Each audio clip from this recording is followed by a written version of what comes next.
राम दोस्तों, मैं आपका रवि सर स्टडी उपयोगी चैनल में स्वागत करता हूं। दोस्तों, आज हम चैप्टर नंबर जो 10 शुरू किया था हमने उसका तीसरा पार्ट लेकर आए हैं, यानी कि प्राचीन भारत में विज्ञान। इससे पहले हमने 2 पार्टों में तकनीक और गणित डिस्कस कर लिया है। अगर वो वीडियो नहीं देखी, डिस्क्रिप्शन में लिंक है, वहां जाकर आप देख सकते हैं। तो जल्दी से हम आज की वीडियो शुरू करते हैं। प्राचीन भारत में विज्ञान। अभी तक हमने तकनीक और गणित पर विचार किया है। इन दोनों के अतिरिक्त और भी कुछ विज्ञान की शाखाएं हैं जिनमें प्राचीन भारतीय विद्वानों की अद्भुत उपलब्धियां रही हैं। आज वैश्वीकरण के युग में इनका ऐतिहासिक और सांस्कृतिक महत्व है। विज्ञान की इन शाखाओं में हम खगोल विद्या, चिकित्सा विज्ञान पर संक्षेप में बात करेंगे, यानी कि हम खगोल विद्या और चिकित्सा के बारे में बात करेंगे विज्ञान के क्षेत्र में। पहले बात करते हैं खगोल विद्या की। खगोल विद्या का अक्षेत्र आकाशीय पिंडों का अध्ययन है। आज दूरदर्शी यंत्रों और विज्ञान के सिद्धांतों से सितारों और आकाश गंगाओं का अध्ययन किया जा रहा है और हर रोज नया रहस्य उद्घाटन भी हो रहा है।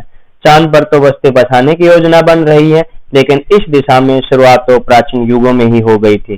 खुले नेत्रों से आकाश में टिमटिमाते तारे को निहारते निहारते कब मानो कुछ आगे का अर्थ निकालने लगा, यानी कुछ आगे सोचने लगा। यह कह पाना मुश्किल है, लेकिन यह सत्य है कि सामाजिक विकास के साथ सूरज, चांद, सितारों को जानने एवं समझने की जरूरत पैदा हुई और साथ ही मानव की जिज्ञासा भी बढ़ती गई। सदियों के अवलोकन से वह उनकी स्थिति और गतियों को पहचानने लगा। इस आधार पर काल चक्रों की खोज हुई और पंचांग बनाए जाने लगे। धर्म कर्म में, कृषि कार्यों में, दिशाओं की पहचान करने में यह जानकारी बड़ी उपयोगी थी। इसी संदर्भ में प्राचीन भारत में भी खगोल विद्या, भारत आएगा लिखा नहीं हुआ भाई, भारत में भी खगोल विद्या की शुरुआत मूलतः एक प्रत्यक्ष शास्त्र के रूप में हुई। इसे ज्योतिष कहा गया। संस्कृत में ज्योति का अर्थ है प्रकाश, सूर्य, तेज अर्थात आकाश की ज्योतियां। सूरज, चांद, नक्षत्र इत्यादि व उनकी गतियों का अध्ययन और उन पर आधारित काल विभाजन के विद्या को ज्योतिष विद्या का नाम दिया गया। इस विद्या का प्राचीनतम ग्रंथ वेदांग ज्योतिष है। इससे पूर्व वेदों में भी कहीं कहीं इस संदर्भ में उल्लेख आता है, यानी कि इसमें यही बताया गया है कि कब प्रकृति को देखते देखते उसके रहस्य को उद्घाटन करते हुए उससे आगे सोचने लगा इंसान कि ये सब कैसे बने हैं। यही से शुरुआत होती है और आगे बढ़ते बढ़ते आज भारत में खगोल विद्या को ज्योतिष विद्या के नाम से जाना जाता है, ये बताया गया है। और वेदांग, हिंदू धर्म में वेदांग है 6 और 6 में से एक पार्ट है ज्योतिष, जो पूरे ज्योतिष के ऊपर अध्याय लिखा हुआ उसमें मिलता है। अब वेदांग ज्योतिष ज्ञान का उत्तर वैदिक काल, यानी कि 1000 से 600 ईसा पूर्व का काल उत्तर वैदिक कहलाता है, में किया गया संकलन है। इस ग्रंथ के उपदेशक आचार्य लग्ध थे। इस भारत के आदि ज्योतिषी कहे जा सकते हैं, यानी ज्योतिष ग्रंथ के आचार्य लग्ध है। इनसे सबसे प्राचीन जो ज्योतिष के आचार्य और लग्ध हैं। एमसीक्यू में क्वेश्चन बन सकता है, याद रखना। वे भारत के आदि ज्योतिषी कहे जा सकते हैं। उन्होंने अपने ग्रंथ में वर्ष, महीने, मुहूर्त, पर्व, दिन एवं ऋतुओं पर प्रकाश डाला है। वास्तव में ग्रंथ का बुनियादी लक्ष्य कालगणना दिखाई पड़ता है। पुरातात्विक स्रोतों से संकेत मिलते हैं कि कालगणना की प्रणाली हड़प्पा सभ्यता के लोग भी जानते थे। तो हम बात करते हैं हड़प्पा काल में खगोल विद्या। हड़प्पा बस्तियों की खुदाई में कोई समय, माप, कोड तो नहीं मिला, लेकिन इसका अर्थ यह नहीं है कि हड़प्पावासी खगोलीय पिंडों की गति और कालगणना से बिल्कुल अनभिज्ञ थे। पुरातत्वविदों का विचार है कि वह वर्ष को ऋतुओं, महीनों, दिनों, यहाँ तक कि घंटों में बांटते थे। उनका कहना है कि इन लोगों का खगोलीय ज्ञान उनकी मोहरों पर अंकित चिन्हों से निकाला जा सकता है। उदाहरण के लिए सील संख्या 677 में मिली में दर्शाया गया 7 पवित्र पुरुषों का समूह सप्तऋषि का प्रतिनिधित्व करता है। हिंदू धर्म में 7 ऋषि जो पवित्र माने जाते उनका। रूसी खगोलविद AI वोल्दास्की का भी विचार है कि कुछ सिंधु मोहरों पर वर्ष की तारीखों या अवधि का संकेत देने वाले खगोलीय चिन्ह अंकित हैं। उनका निष्कर्ष है कि वैदिक ग्रंथ तैत्तिरीय संहिता में वर्णित 7 सितारों का समूह व कृत्तिका हड़प्पा की एक मोहर पर भी अंकित है। यद्यपि ये पुरातात्विक निष्कर्ष हैं जिन पर संशय रहता है, फिर भी यह निश्चित है कि वे खगोलीय पिंडों की गति पर आधारित कालगणना करते थे। यानी कन्फर्म नहीं कह सकते कि उस समय था, लेकिन ये भी नहीं कह सकते कि वो कालगणना से अनभिज्ञ थे। क्यों? क्योंकि आगे बताया गया जो बलि वेदियों के संकेत है मोहनजोदड़ो, लोथल, कालीबंगा से भी मिले हैं। उन्हें भी धार्मिक मुहूर्त के लिए कालगणना की जरूरत रही होगी। समुद्र यात्राओं में दिशा सूचक के रूप में सितारों की पहचान रही जाती होगी, यानी कि वो अगर काल धार्मिक मुहूर्त को जानते थे तो समय पर ही तो करते थे, यानी कि उन्हें समय का पता था कि किस समय पर मुहूर्त, जो शुभ मुहूर्त करना है, जिससे अनुमान लगाया जा सकता है कि वो काल गणना को जानते थे। आगे बात करते हैं वैदिक काल में खगोलीय विद्या। वैदिक युग में वेदों, ब्राह्मण संहिताओं में यत्र तत्र यहाँ वहाँ ज्योतिष काश्य पिंडों के उल्लेख मिलते हैं, जबकि वेदांग ज्योतिष तो ग्रंथ ही इसी विषय का, यानी हमें बताया ना वेदांगों में जो ज्योतिष है वो ग्रंथ तो किसका है, ज्योतिष के ऊपर पूरा ग्रंथ है। इसमें कुल 49 श्लोक है। इसमें 100 वर्ष 366 दिनों का और युग जो काल चक्र 5 वर्ष का स्थापित किया गया है। इसमें चंद्रमास और सौरमास दोनों पद्धतियों से वर्ष के महीनों की गणना की गई है। चंद्रमास चंद्रमा के शुक्ल जो अमावस्या से पूर्णिमा और कृष्ण पक्ष पूर्णिमा से अमावस्या के योग पर आधारित है। इसमें दिनों को तिथियां कहा गया, जबकि एक सूर्योदय से दूसरे सूर्योदय के समय को श्रावण दिन कहा गया। एक दिन के समय को मापने के लिए घंटी यंत्र या फिर कपाल यंत्र का भी पता चलता है। घंटी यंत्र या कपाल यंत्र का बताऊं तो भाई, एक टप में कटोरा रख देते तो पानी के टप में, और उसमें कटोरे में एक छेद होता था और उस छेद के द्वारा उस कटोरे में पानी भरता था और वह पानी में डूब जाता था। ये था घंटी यंत्र या कपाल यंत्र, यानी कि ये देखा जाता था कि कितनी बार डूबता, कितने समय में। तो दिन और रात पूरा निकाले तो वो 60 बार डूबता था। तो इस तरह वो अपना समय निकालते थे। वेदांग ज्योतिष में 27 नक्षत्रों की सूची दी गई है। इन नक्षत्रों से जुड़ी कुछ शुभ अशुभ की भी धारणाएं थी, लेकिन वैदिक ग्रंथों में 12 राशियों और 7 वारों का उल्लेख नहीं है। जो राशियां अभी बताई जाती है और वार, उनका उल्लेख वैदिक ग्रंथों में नहीं है। धर्मशास्त्र के इतिहास के लेखक पुस्तक का नाम है, लेखक का नाम है पांडुरंग वामन काणे। लेखक का नाम और पुस्तक का नाम याद रखना। इस संदर्भ में लिखते हैं, प्रारंभिक युगों यानी कि वैदिक में कोई ऐसे नियम नहीं बन पाए थे जिनसे ग्रहों का किसी नक्षत्र में प्रभाव जाना जा सके। लेकिन अब कहते हैं ना कि इस नक्षत्र पर ग्रहों का प्रभाव है, ये पहले नहीं था वैदिक युग में। और ना कुंडलियां ही बनती थी, ना और उस समय कोई कुंडलियां बनती थी जिनमें ग्रहों, नक्षत्रों या राशियों के घर आदि बने हैं। यह राशिफल पद्धति मुक्त ईसा सदी से कुछ पहले की सदियों में प्रचलन में है, यानी कि ईसा मसीह के जन्म से कुछ साल पहले ही राशिफल पद्धति आई है, उससे पहले नहीं था। इस सिद्धांत में ग्रहों, नक्षत्रों की गति पर आधारित भाग्यफल की धारणा थी, यानी कि राशियों के द्वारा भाग्यफल आज भी जाना जाता है ना, सुबह सुबह न्यूज में आ जाते हैं अपने राशि जाने के लिए। तो ये ईसा मसीह कुछ समय पहले आया, प्राचीन समय में नहीं था, जिसके आधार पर जन्म कुंडलियां बनाई जाने लगी। इस विद्या को भी ज्योतिष नाम दिया गया। यह मूलतः भगवत गीता के कर्म फल सिद्धांत के प्रतिकूल थी। प्रतिकूल का मतलब होता है उल्टे, क्यों थे, इसलिए इसका विरोध भी और बौद्धों ने भी इसका विरोध किया, क्योंकि भगवत गीता में कर्म फल दिया है कि जैसा कर्म करोगे वैसा फल पाओगे, जबकि कुंडली इसमें भाग्य पर कर्म करते नहीं कि हमारे जो भाग्य में वही होगा, ये धारणा गलत है। तो आगे बात करते हैं। लेकिन भाग्य भविष्य जानने की प्रबल इच्छा के कारण यह सिद्धांत आज भी काफी प्रसिद्ध है। आज भी लोग क्योंकि अपने भविष्य के बारे में जानना चाहते हैं, इसी वजह से आज भी ये धारणा बनी हुई है। आगे बात करते हैं आर्यभट्ट का खगोल विद्या में योगदान। महान वैज्ञानिक आर्यभट्ट का गणित की तरह खगोल विद्या में अतुलनीय योगदान है। उन्होंने दोनों ही विषय में मौलिक योगदान दिया। उन्होंने कई प्रचलित धारणा जो रूढ़ हो चुकी थी का खंडन किया। खगोल विद्या में उनकी निम्नलिखित सार्वभौमिक देन है। पहला, पृथ्वी अपनी धुरी पर घूमती है, यह स्थिर नहीं है जैसा कि अब तक माना जाता रहा था। यह अपनी धुरी पर पश्चिम से पूर्व की ओर घूमती है और आकाश में स्थिर तारामंडल पूर्व से पश्चिम की ओर घूमता हुआ जान पड़ता है। दूसरा बताया, पृथ्वी अपनी धुरी यानी अक्ष पर घूमती है तो जिस कारण दिन और रात बनते हैं। यद्यपि उन्होंने पृथ्वी के सूर्य परिक्रमण की खोज नहीं की थी कि वह सूर्य का भी चक्कर लगाते हैं, ये नहीं बताया।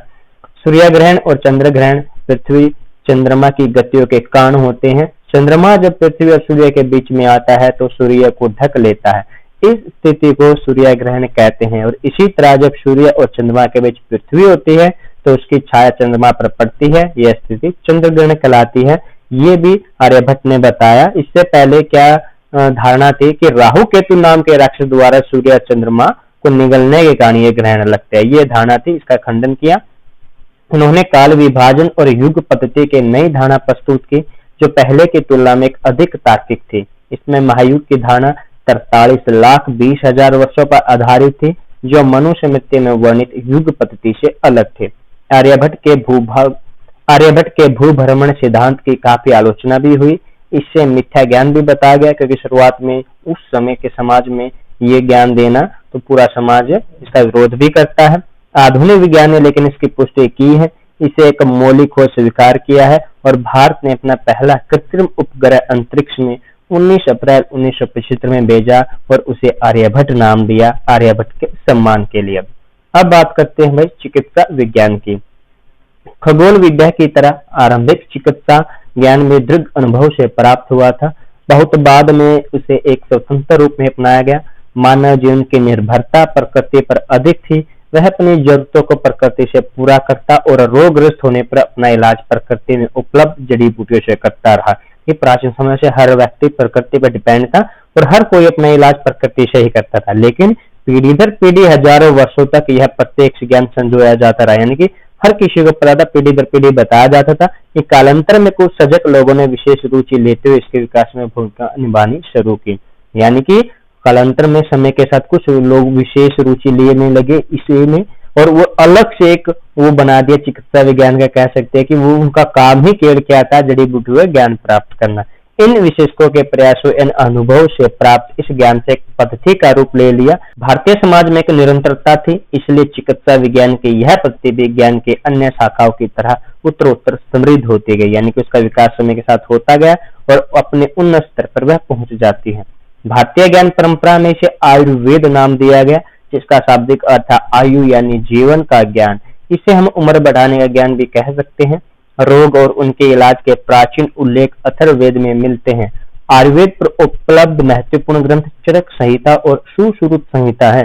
शरीर की संरचना और रोग के कारणों की खोज की जाने लगी, रोगों का इलाज भी उसी अनुरूप किया जाने लगा और यह ज्ञान तत्कालीन शिक्षा व्यवस्था का एक विषय बन गया। औषध द्वारा शरीर की चिकित्सा का सबसे पुराना भारतीय ग्रंथ चरक संहिता, यानी कि जड़ी बूटियों के बारे में, हर रोग के बारे में बताया है चरक संहिता में। इसके अलावा शल्य चिकित्सा का सुश्रुत संहिता, यानी कि प्लास्टिक सर्जरी, शल्य चिकित्सा यानी प्लास्टिक सर्जरी का सबसे प्राचीन स्रोत है सुश्रुत संहिता है। यहाँ यह उल्लेखनीय है कि प्लास्टिक शल्य चिकित्सा आधुनिक विषयों को भारत की ही देन है। जो प्लास्टिक सर्जरी है, भारत ने ही पूरे विषयों को सिखाई है। सुप्रसिद्ध लेखक गुणाकर मूले लिखते हैं कि चरक और सुश्रुत के समय भारतीय चिकित्सा शास्त्र यूनानी चिकित्सा शास्त्र से काफी आगे था, क्योंकि प्राचीन सभ्यता बात करें तो यूनानी सभ्यता आती है और उस सभ्यता से तो बहुत आगे थी भारत की चिकित्सा। अब चरक संहिता की बात करते हैं ग्रंथ की। इसका नामकरण चरक नामक एक महान चिकित्सक के नाम से हुआ है। यह ग्रंथ मूलतः 3री या 2री सदी ईसा पूर्व में लिखा गया, लेकिन इसमें अपने से पूर्व की चिकित्सा परंपरा झलकती है। इसमें आयुर्वेद के मूल ज्ञाता ब्रह्मा जी को माना गया है। आगे देवताओं में प्रजापति, अश्विनी कुमार व इंद्र के नाम उल्लेखित है। ऐतिहासिक चिकित्सकों में ऋषि भारद्वाज, आत्रेय, अग्निवेश शामिल हैं। चरक संहिता के 120 अध्याय हैं। बाद की शताब्दियों में भी इसमें संवर्धन व संशोधन हुए हैं, यानी कि समय के साथ इसमें और भी ज्ञान जुड़ता रहा है। उदाहरण के लिए 4वीं से 5वीं सदी में दृढ़बल नाम का एक आयुर्वेद आचार्य ने इस ग्रंथ को पुण्य संपादित किया। स्पष्ट है कि यह ग्रंथ आयुर्वेद की मुख्य भारतीय परंपरा को समाहित किए हुए हैं। यह ग्रंथ संस्कृत भाषा में गद्य और पद दोनों विधाओं में है। आयुर्वेद चिकित्सा पद्धति में 3 शारीरिक दोष वात, पित्त, कफ बताए गए हैं, जो इस पद्धति का आधार है। यानी कि जो दोष होते हैं आयुर्वेद में बता देता है, वात, पित्त, कफ के बिगड़ने के कारण ही होते हैं। अगर ये ठीक तो सब कुछ ठीक। इन तीनों के असंतुलन से शरीर में रोग पैदा होते हैं। वह चरक संहिता में इस सिद्धांत का विस्तृत विवरण दिया गया है और शारीरिक प्रक्रिया केंद्र में पाचन तंत्र को रहा, क्योंकि ये तीनों बिगड़ते तो पाचन तंत्र खराब होता है, जिस वजह से हमारा शरीर बीमार पड़ता है। शरीर की बहुत सी बीमारियों और उनके इलाज के बारे में बताया गया है। केवल आंख के ही छनवा रोगों का उल्लेख है। मस्तिष्क और हृदय रोगों की चर्चा बहुत कम है, लेकिन उन्हें नाड़ी तंत्र यानी नाड़ी वो देखकर इलाज बताते हैं। आयुर्वेद में तो पता होगा, अगर किसी ने देखा या गया होगा, वो हाथ पकड़ हाथ की नाड़ी देखकर ही इलाज बता देते या रोग बता देते इसका क्या है। और स्पाइनल कोड की जानकारी। स्पाइनल कोड का मतलब होता है भाई जो शरीर की विभिन्न गतिविधियां हैं, जैसे हाथ और पैर को हिलाना, यह कहे कि शरीर को नियंत्रित करने में जिसकी अहम भूमिका होती है वो स्पाइनल कोड होता है, उसकी भी उन्हें जानकारी थी। रोग वाहक के रूप में सूक्ष्म जीवाणु विषाणुओं की जानकारी तो उस युग में संभव नहीं थी, क्योंकि किस जीवाणु की वजह से वह विषाणु, क्योंकि भाई वो ये तो नहीं देख सकते थे जीवाणु विषाणु को, लेकिन चिकित्सक और चिकित्सालयों की साफ सफाई पर विशेष ध्यान दिया गया। महामारी के बारे में विचार करते हुए खराब मौसम, खराब पानी, चूहे, मच्छर इत्यादि के प्रकोप का उल्लेख किया गया है। बात करते हैं सुश्रुत संहिता। सुश्रुत संहिता प्राचीन भारत में शल्य चिकित्सा पर लिखा गया एक अनमोल ग्रंथ है। इस ग्रंथ में धन्वंतरी को शल्यक्रम का देवता कहकर संबोधित किया गया है। संभवतः यह विद्या युद्धों में घायल हुए लोगों के इलाज करने, घायलों के शरीर से तीर निकालने जैसी क्रियाओं से विकसित हुई। धन्वंतरी शब्द धनु से जुड़ा है, जिसका अर्थ शल्यक्रम और धनुर्विद्या दोनों है। इस ग्रंथ में राज्य चिकित्सा के उपकरण, शल्य क्रियाओं तथा शल्य चिकित्सा प्रशिक्षण के बारे में जानकारी मिलती है। पथरी और ब्लेडर निष्कासन, अंग भंग का उपचार, मोतियाबिंद का ऑपरेशन एवं शरीर में लगे धनुष के बाण को निकालने का वर्णन इसमें मिलता है और ऑपरेशन करने के बाद टाका लगाने की विधि भी बताई गई है। शरीर के किसी भी भाग से त्वचा लेकर कटे हुए नाक कानों को ग्राफ्ट करके ठीक करने की विधा कर्ण संधि बंद कर गई है। इसे आज मेडिकल साइंस में प्लास्टिक सर्जरी कहा जाता है। भारत में संभवतः यही एक ग्रंथ है जिसमें शरीर के विभिन्न अंगों एवं नाड़ी तंत्र के अध्ययन के लिए मानव शक के उपयोग की बात कही गई है, यानी कि मानव के शरीर को मरने के बाद इस्तेमाल करने की बात कही गई है। यह अपने आप में एक प्रमाण है कि चिकित्सा प्रणाली वास्तव में मेडिकल साइंस थी। इसमें हड्डियों को जोड़ने की विधि बताई गई है। यहाँ तक कि सीजरियन ऑपरेशन के द्वारा गर्भ से बच्चा पैदा करने का उल्लेख भी है कि ऑपरेशन के द्वारा बच्चा कैसे पैदा किया जा सकता है, ये सुश्रुत संहिता में बताया गया है। अब प्राचीन भारत के महान वैज्ञानिकों की बात करते हैं, भाई कौन कौन से हुए हैं। पहले बात करते हैं आर्यभट्ट। आर्यभट्ट भारत के महान वैज्ञानिक हैं और खगोल विद्या के भी ज्ञाता रहे हैं। उस जमाने में दोनों विद्याएं परस्पर गुथी हुई थी। आर्यभट्ट का जन्म 476 ईस्वी में संभवतः कुसुमपुर जो कि पाटलिपुत्र में हुआ। उन्होंने 23 वर्ष की आयु में आर्यभट्टिया नामक ग्रंथ संस्कृत भाषा में और भी पद शैली में लिखा। इस ग्रंथ के 4 भाग है, दशम गीतिका, गणित, कालक्रिया और गोल। इन चारों भागों के कुल श्लोक 121 हैं। इस ग्रंथ की खोज सन 1863 में डॉक्टर भाऊ दाजी ने की थी। उन्हें दक्षिण में मलयालम लिपि में ताड़पत्र पर लिखित पांडुलिपि मिली, जिसे 1865 ईस्वी में प्रकाशित किया गया। आर्यभट्ट दार्शनिक स्थान मान पद्धति से परिचित थे और उन्होंने इसका उपयोग किया। उन्होंने गणित की संख्या के लिए अक्षर अंकों की नई पद्धति अपनाई ताकि ग्रंथ भारी भरकम ना हो। ज्यामिति में उन्होंने कई नए फार्मूले और नियम दिए। त्रिकोणमिति के तो वो जनक ही थे। उन्होंने पाई का मान 3.1416 यानी 1416 बताया, जो उस युग में निकाला और आज भी लगभग यही मान है। आर्यभट्ट पहले भारतीय वैज्ञानिक है जिन्होंने बताया कि सूरज नहीं, पृथ्वी अपने अक्ष पर घूम रही है और इससे दिन और रात बनते हैं और सूरज तथा चंद्र ग्रहण लगते हैं। गणित ज्योतिष के इस महान वैज्ञानिक को श्रद्धांजलि अर्पित करते हुए भारत ने अपने पहले कृत्रिम उपग्रह का नाम आर्यभट्ट रखा था। दोस्तों एक बात और बता दूं, अगर आपको ये चैप्टर इंग्लिश में चाहिए है तो इंग्लिश वाले स्टूडेंट हैं तो आप नीचे टेलीग्राम चैनल का मेरा लिंक है, वहाँ मैसेज कर सकते हैं। ये चैप्टर आपको इंग्लिश में भी मिल जाएगा। दूसरा भाई ब्रह्मगुप्त।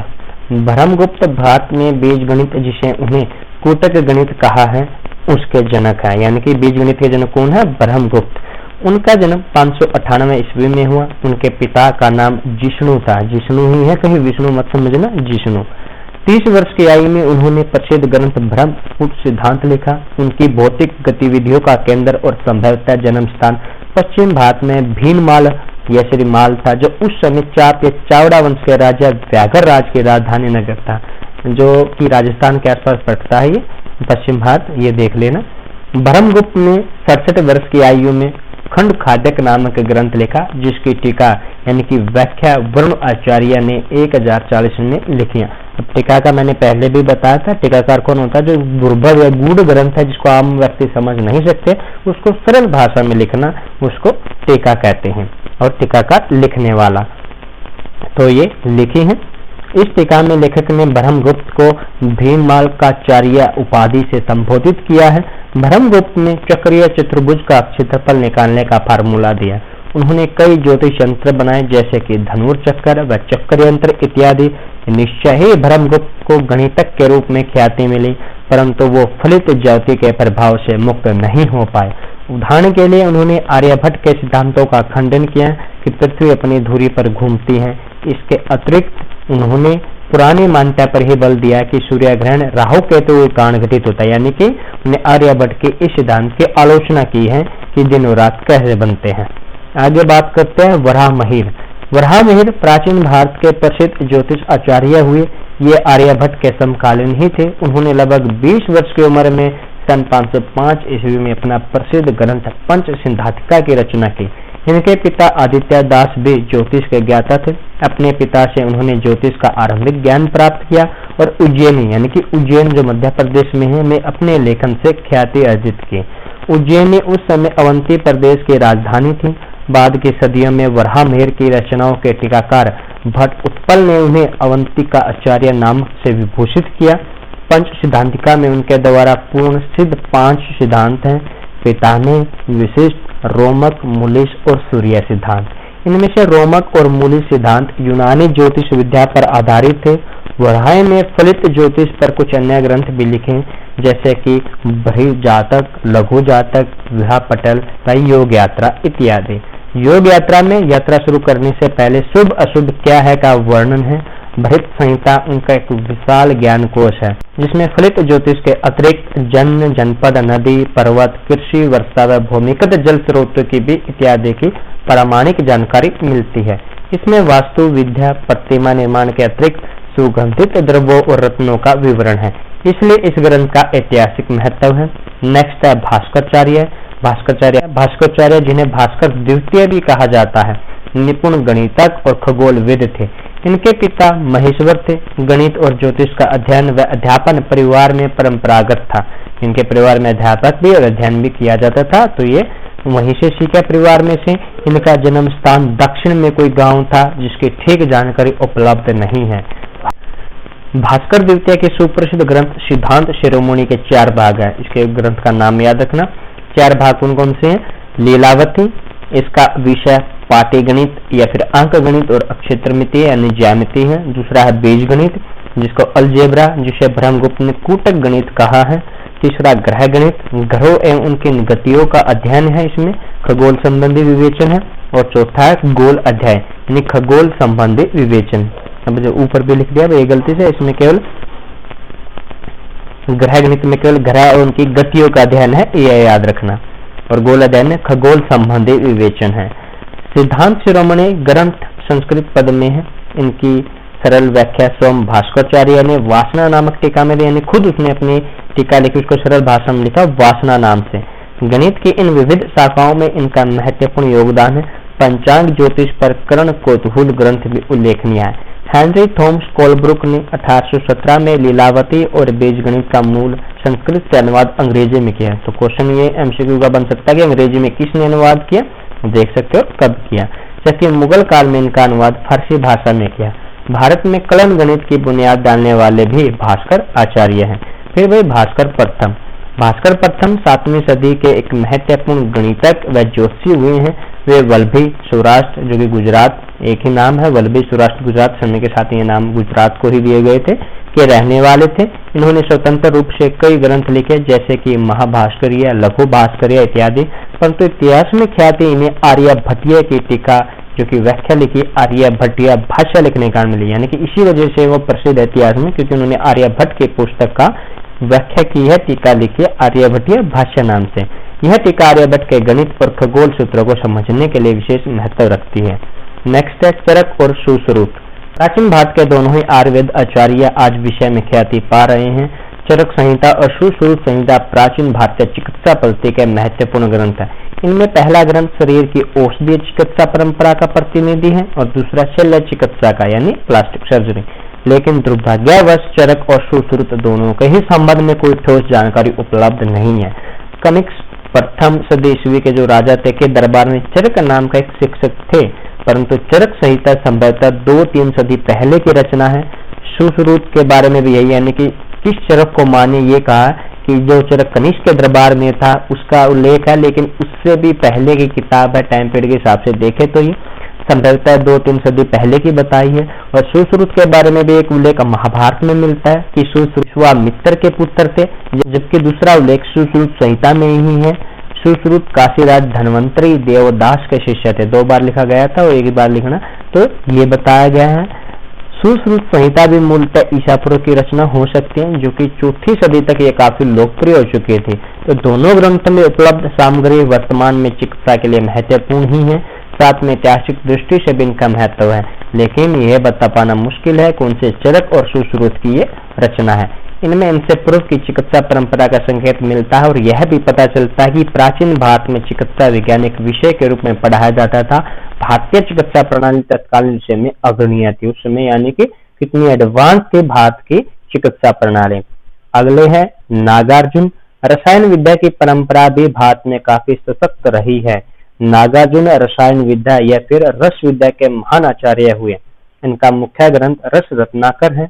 यह ग्रंथ भारतीय रसायन शास्त्र की एक अमूल्य निधि है। यह ग्रंथ भावी रसायन विदों के लिए एक आधारभूत रचना रही। 13 से 14वीं सदी में वाणभट्ट की रचना रस रत्न समुच्चय में उल्लेखित 27 रचना विदों में नागार्जुन का भी नाम है, यानी कि वाघभट्ट ने जो रचना लिखी थी उसमें 27 रचना विदों के नाम है और उसमें से एक नाम नागार्जुन का भी है। इस ग्रंथ में तो रसायन प्रयोगशाला और रसायन यंत्रों की भी जानकारी मिलती है। नागार्जुन भी कई विद्वान हुए हैं। एक तो सम्राट कनिष्क के काल में ही जो महायान बौद्ध धर्म के नागार्जुन एक महान दार्शनिक थे और महानी परंपरा के सिद्ध बौद्ध भिक्षु थे। वही तिब्बती साहित्य में उल्लेखित 84 सिद्धों में से एक नागार्जुन भी थे। तो इस परंपरा के रसायन विदों द्वारा कुछ धातु जैसे सोना और चांदी और गंधक व पारे का प्रयोग औषधि के रूप में करते थे वे, जो मुख की झुर्रियां, किसका मतलब जो मुख की झुर्रियां खत्म करने के लिए, सफेद बाल को काला करने एवं दीर्घ आयु इत्यादि के लिए उपयोग में लाई जाती है। तो यानी कि नागार्जुन भी कई हुए हैं, कौन सा इन्हें यह लिखी है ये बताना मुश्किल है। तो दोनों चरक और सुश्रुत संहिता और नागार्जुन इसने जो बुक लिखी, इनको हम गतिशील ग्रंथ कह सकते हैं क्योंकि समय के साथ इसमें ज्ञान जुड़ता रहा है, किसी एक से हम इसको नहीं जोड़ सकते।